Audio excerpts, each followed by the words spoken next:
നമസ്കാരം എല്ലാ പ്രേക്ഷകർക്കും വാർത്താമഴയിലേക്ക് സ്വാഗതം. ഞാൻ പ്രവിത ലക്ഷ്മി. ഇനി ദിവസം പുറത്തുവന്ന വാർത്തകളിൽ ഏറ്റവും പ്രധാനപ്പെട്ട ബീഹാറിൽ നടന്ന തിരഞ്ഞെടുപ്പും അതുമായി ബന്ധപ്പെട്ടുള്ള വിശേഷങ്ങളുമാണ്. ആദ്യം പോകുന്നത് ബീഹാറിലേക്കാണ്. ബീഹാറിൽ നിതീഷ് രാജ്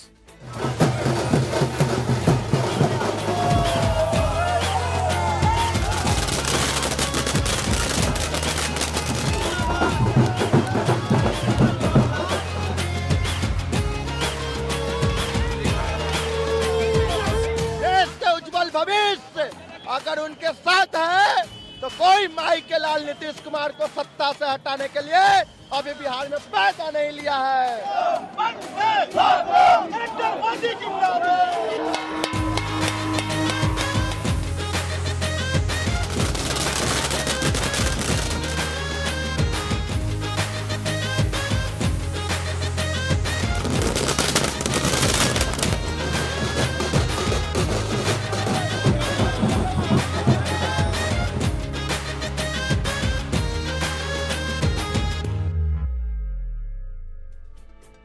നാലിൽ 3 ഭൂരിപക്ഷവും കടന്ന ബീഹാർ നിയമസഭാ തിരഞ്ഞെടുപ്പ് തൂത്തുവാരി NDA സഖ്യം. 243 സീറ്റിൽ 203 സീറ്റിലാണ് JDU, BJP, LJP സഖ്യം ലീഡ് ചെയ്തത്. മഹാസഖ്യത്തിൽ RJD മാത്രമാണ് 2 അക്കം കടന്നത്.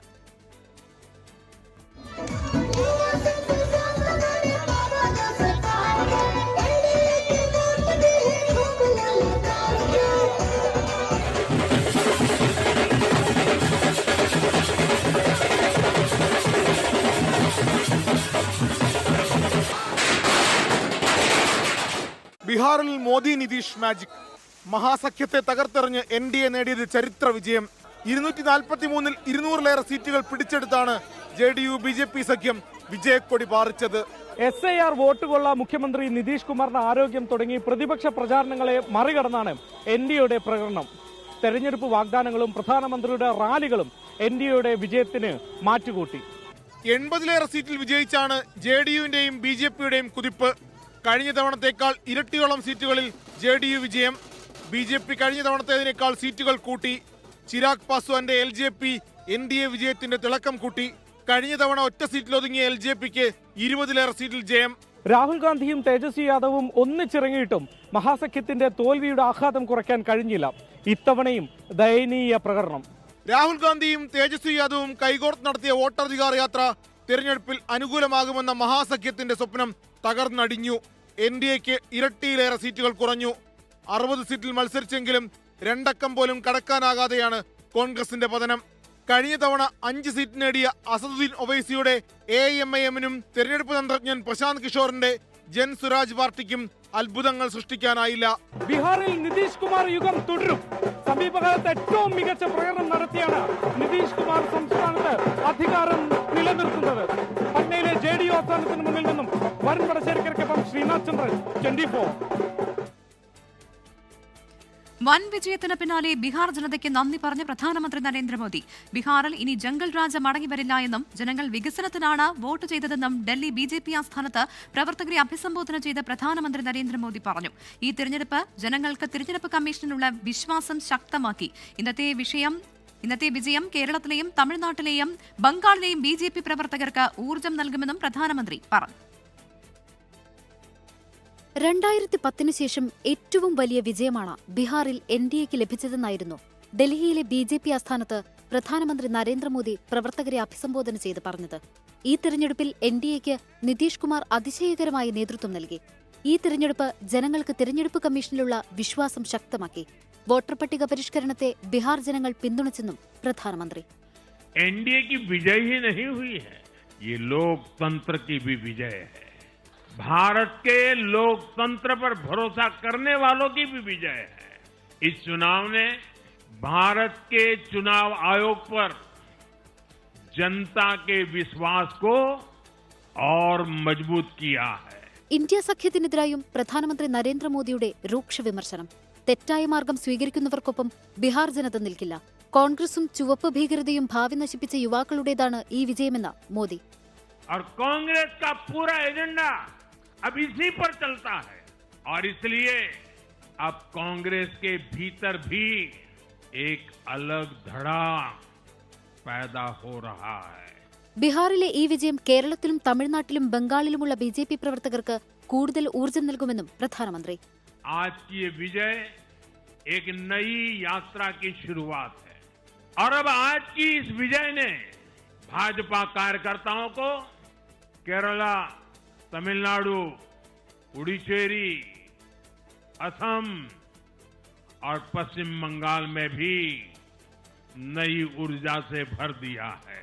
അടുത്ത 5 വർഷം ബീഹാർ അതിവേഗം വളരുമെന്നും പ്രധാനമന്ത്രി പറഞ്ഞു. 24 ഡൽഹി. മുഖ്യമന്ത്രി മഹിളാ റോസ്ഗർ പദ്ധതി ഉൾപ്പെടെ NDA വിജയത്തിന്റെ ഘടകമായി RJDയുടെയും മഹാസഖ്യത്തിന്റെയും സ്വാധീന മേഖലകളിൽ NDA മുന്നേറ്റമുണ്ടാക്കി. റെക്കോർഡ് പോളിംഗ് ശതമാനം അനുകൂലമായത് NDAയ്ക്കാണ്.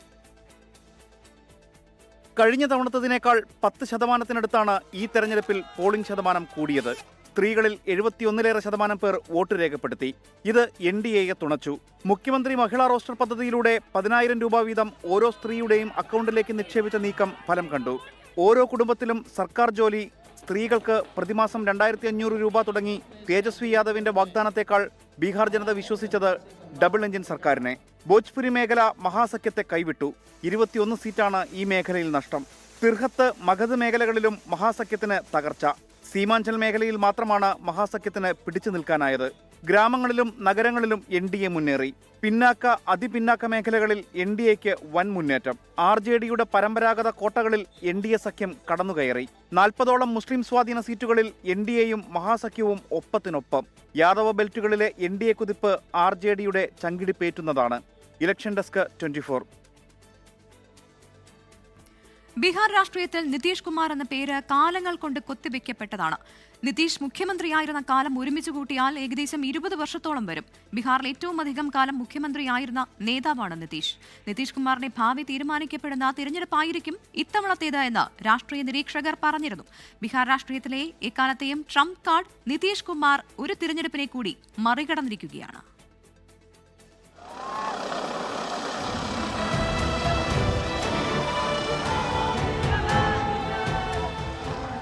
ജനവിധി എന്തുതന്നെയായാലും നിതീഷ് കുമാറിന് ഇക്കാലം കൊണ്ട് ബീഹാറിലെ ജനങ്ങളുടെ വിശ്വാസം നേടിയെടുക്കാൻ മറ്റാരെക്കാളും സമർത്ഥമായി സാധിച്ചു എന്ന് പറയാൻ രണ്ടാമതൊന്ന് ആലോചിക്കേണ്ടതില്ല.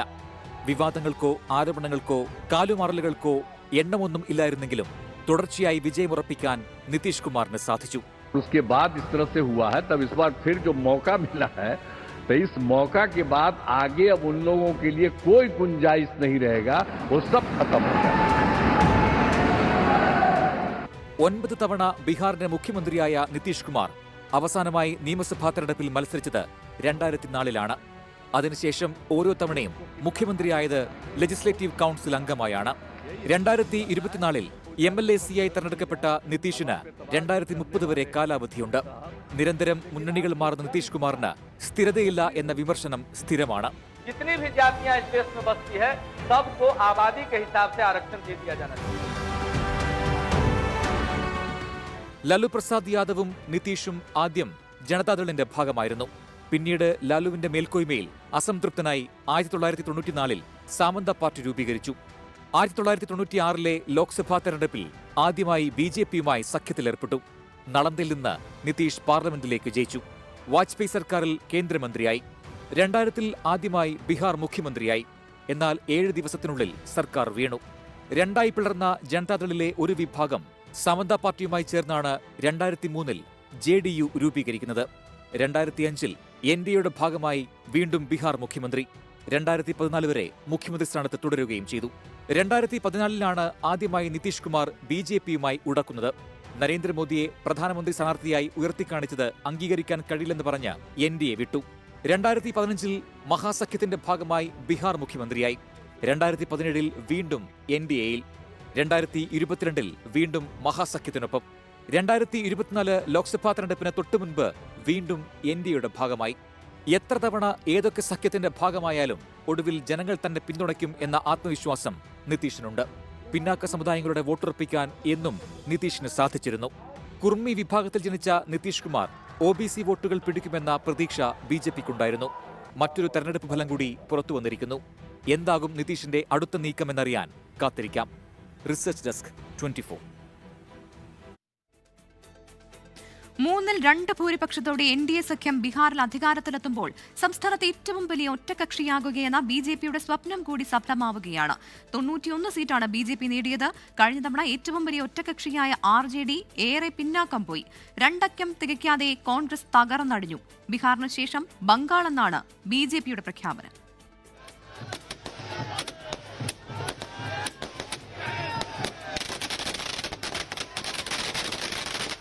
ഇന്ത്യൻ രാഷ്ട്രീയ ചരിത്രത്തിൽ നിർണായക സ്ഥാനമുള്ള സോഷ്യലിസ്റ്റ് ബീഹാറിൽ ഏറ്റവും വലിയ ഒറ്റക്കക്ഷിയായി മാറുക എന്നത് BJPയുടെ എക്കാലത്തെയും വലിയ ലക്ഷ്യങ്ങളിലൊന്നായിരുന്നു. 2020-ൽ 74 സീറ്റാണ് BJP നേടിയത്.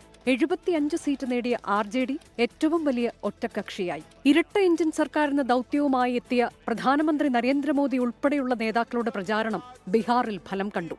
മോദി ഇഫക്റ്റ് ബീഹാറിലും BJPക്ക് മേൽക്കൈ നൽകിയെന്നാണ് വിലയിരുത്തൽ. BJP ഏറ്റവും വലിയ ഒറ്റക്കക്ഷിയാകുമെന്ന എക്സിറ്റ് പോൾ ഫലം യാഥാർത്ഥ്യമായി. ഹിന്ദു മുന്നാക്ക വോട്ടുകളുടെ ഏകീകരണം ഉൾപ്പെടെ BJPക്ക് ഗുണം ചെയ്തു. 2020-ൽ 43 സീറ്റ് മാത്രമാണ് JDU നേടിയതെങ്കിലും നിതീഷ് കുമാറിനെ മുഖ്യമന്ത്രിയാക്കാൻ BJP സമ്മതം മൂളി. സുശീൽ കുമാർ മോദിയെപ്പോലെ ജനസമ്മതിയുള്ള നേതാക്കളുടെ അഭാവം തിരിച്ചടിയാകാതിരിക്കാൻ പ്രധാനമന്ത്രി നരേന്ദ്രമോദി ഉൾപ്പെടെയുള്ള മുതിർന്ന ദേശീയ നേതാക്കളുടെ പ്രചാരണ പ്രവർത്തനങ്ങൾ BJPയെ തുണച്ചു. തുടക്കത്തിൽ നിതീഷ് കുമാറിനെ ഉയർത്തിക്കാട്ടാൻ BJP തയ്യാറായിരുന്നില്ലെങ്കിലും നിതീഷ് ഫാക്ടർ നേട്ടമാകുമെന്ന വിലയിരുത്തലിൽ BJP എത്തിച്ചേർന്നു. നിതീഷ് കുമാർ തന്നെയാകും മുഖ്യമന്ത്രി എന്നുറപ്പിച്ചു പറയാൻ BJP തയ്യാറായി. ഒഡീഷ, ബീഹാർ, ബംഗാൾ എന്നീ സംസ്ഥാനങ്ങളിൽ മേൽക്കൈ നേടുക എന്നത് BJPയുടെ വലിയ ലക്ഷ്യമാണ്. ഒഡീഷയിൽ ഇതാദ്യമായി ഭരണം പിടിച്ച BJP ഇപ്പോൾ ബീഹാറിലെ ഏറ്റവും വലിയ പാർട്ടിയായി. ഇനി ബംഗാളാണ് അടുത്ത ഊഴം. News desk 24. ബീഹാറിൽ തിരഞ്ഞെടുപ്പ് ചിത്രം തെളിഞ്ഞതോടെ പ്രധാന പ്രതിപക്ഷ പാർട്ടികളായ RJDയുടെയും കോൺഗ്രസിന്റെയും നില പരുങ്ങലിലായി. തീർത്തും അപ്രതീക്ഷിതമായ തിരിച്ചടിയാണ് ഇരു പാർട്ടികളും നേരിട്ടത്. മഹാസഖ്യത്തിന്റെ ഭാവി തന്നെ തുലാസിലായിരിക്കുന്നു. ജാതി വോട്ടുകൾ ലക്ഷ്യമിട്ടുള്ള മുന്നണി രൂപീകരണം, ദുർബലരായ സ്ഥാനാർത്ഥികൾ, താഴേക്കിടയിൽ സ്വാധീനം ചെലുത്താതിരുന്ന പ്രചാരണ പരിപാടികൾ, മുന്നണിക്കുള്ളിലെ അസ്വാരസ്യങ്ങൾ തുടങ്ങി ഒട്ടേറെ ഘടകങ്ങളാണ് ഇത്രയും വലിയ തിരിച്ചടിക്ക് കാരണമെന്നാണ് പ്രാഥമിക വിലയിരുത്തൽ. കോൺഗ്രസും RJDയും തമ്മിലുള്ള സഖ്യം വേർപിരിയുന്നതിലേക്കാണ് തെരഞ്ഞെടുപ്പ് ഫലം കൊണ്ടെത്തിക്കുന്നത് എന്ന് കരുതുന്നവരും ഉണ്ട്. നിതീഷ് കുമാറിന്റെ ജനസമ്മതി, പ്രത്യേകിച്ചും സ്ത്രീ വോട്ടർമാർക്കിടയിൽ ചെലുത്തിയ സ്വാധീനം മറികടക്കാൻ തൽക്കാലം ബീഹാറിൽ പ്രതിപക്ഷത്തിന് ഒരു ഫോർമുലയും ഇല്ല എന്നതാണ് യാഥാർത്ഥ്യം. ഏറ്റവും വലിയ ഒറ്റക്കക്ഷി എന്ന നിലയിൽ നിന്ന് RJD കൂപ്പുകുത്തുന്ന കാഴ്ചയാണ് ഈ തിരഞ്ഞെടുപ്പിൽ ദൃശ്യമായത്. കോൺഗ്രസിന് നാമമാത്രമായ സീറ്റുകളെ നേടാനായുള്ളൂ എന്നതിനാൽ മുന്നണി സമവാക്യങ്ങളിൽ കാര്യമായ മാറ്റങ്ങൾ വരുത്തേണ്ടിവരും. മഹാസഖ്യത്തിലെ ജൂനിയർ സഖ്യകക്ഷിയായി ഒതുങ്ങിക്കൂടാൻ കോൺഗ്രസ് തയ്യാറാകുമോ എന്നതാണ് വലിയ ചോദ്യം. പരസ്പരം ബഹുമാനമോ വിശ്വാസമോ ഇല്ലാത്ത രണ്ട് കക്ഷികളുടെ സഖ്യം തീർത്തും ദുർബലമാണെന്ന് ബീഹാറിലെ വോട്ടേഴ്സ് തിരിച്ചറിഞ്ഞതാണ് ഇത്രയും വലിയ തിരിച്ചടിക്ക് കാരണമെന്ന് വ്യക്തം. തേജസ്വി യാദവിന് ബീഹാറിൽ ഒരു തിരിച്ചുവരവ് നടത്താനുള്ള സാഹചര്യം കോൺഗ്രസ് ആണ് നഷ്ടപ്പെടുത്തിയതെന്ന് RJDയിലെ പല മുതിർന്ന നേതാക്കളും ആരോപിച്ചു തുടങ്ങി. ദേശീയ തലത്തിലും ഇന്ത്യ സഖ്യത്തിന്റെ ഭാവി തുലാസിലാവുന്ന സാഹചര്യത്തെ എങ്ങനെ നേരിടും എന്നത് കാത്തിരുന്നു കാണാം. വോട്ട് ചോരി പ്രചാരണങ്ങൾ വോട്ടേഴ്സിൽ സ്വാധീനം ചെലുത്തുന്നില്ല എന്നതിനാൽ രാഹുൽ ഗാന്ധിക്ക് പുതിയ രാഷ്ട്രീയ കരുനീക്കങ്ങൾ കണ്ടെത്തേണ്ടിയും വരും. Research desk 24. ശിശുദിനത്തോടനുബന്ധിച്ച് കൊച്ചി ലുലു മാളും 24ഉം ചേർന്ന് ലുലു കിഡ്സ് മാളത്തോൺ സംഘടിപ്പിച്ചു. 7 മുതൽ 12 വയസ്സ് വരെയുള്ള കുട്ടികളാണ് ലുലു കിഡ്സ് മാളത്തോണിൽ പങ്കെടുത്തത്. സംസ്ഥാനത്തെ വിവിധ ജില്ലകളിൽ നിന്നായി നിരവധി കുട്ടികളാണ് ലുലു കിഡ്സ് മാളത്തോണിൽ പങ്കെടുത്തത്. സുംബ ഡാൻസ് കുട്ടികൾക്ക് ആവേശമായി.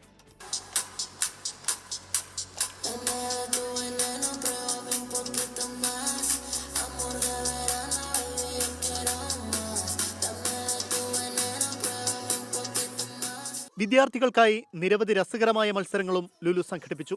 മാളിനകത്ത് 1.5 കിലോമീറ്ററിൽ ആദ്യം ഓടിയെത്തിയ മുസ്താഖ് അലിക്ക് 10,000 രൂപയാണ് സമ്മാനത്തുകയായി ലഭിച്ചത്.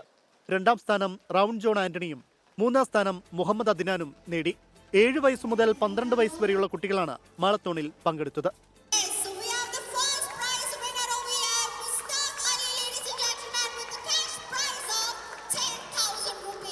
ഫിറ്റ്നസ് കുട്ടികളിലേക്കും കൂടെ കുട്ടികളിൽ നിന്ന് തുടങ്ങുന്നതിന് വേണ്ടിയിട്ട് ആദ്യം വലിയവരുടെ ഒരു മാരത്തോൺ ആയിരുന്നു. ഇപ്പോൾ കുട്ടികൾക്ക് വേണ്ടിയിട്ട് ഇന്നൊരു മാളത്തോൺ. ആദ്യമായിട്ടാണ് മോളിനകത്ത് ഇങ്ങനെ ഒരു ആക്ടിവിറ്റി നടത്തുന്നത്. അവർ മോളിനകത്ത് ഫുള്ള് കഴിഞ്ഞ് ഫിനിഷ് ചെയ്തു. നല്ല രീതിയിൽ അത് ഇവൻ്റ് കഴിഞ്ഞു.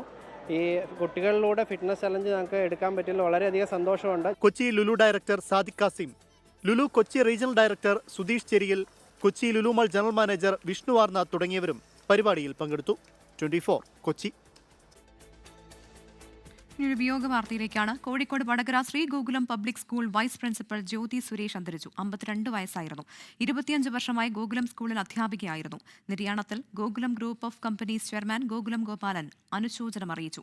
വിദ്യാർത്ഥികളെ മുഴുവൻ മക്കളെപ്പോലെ സ്നേഹിച്ച നല്ല അധ്യാപികയെയാണ് അകാലത്തിൽ നഷ്ടമായതെന്ന് ഗോകുലം ഗോപാലൻ പറഞ്ഞു.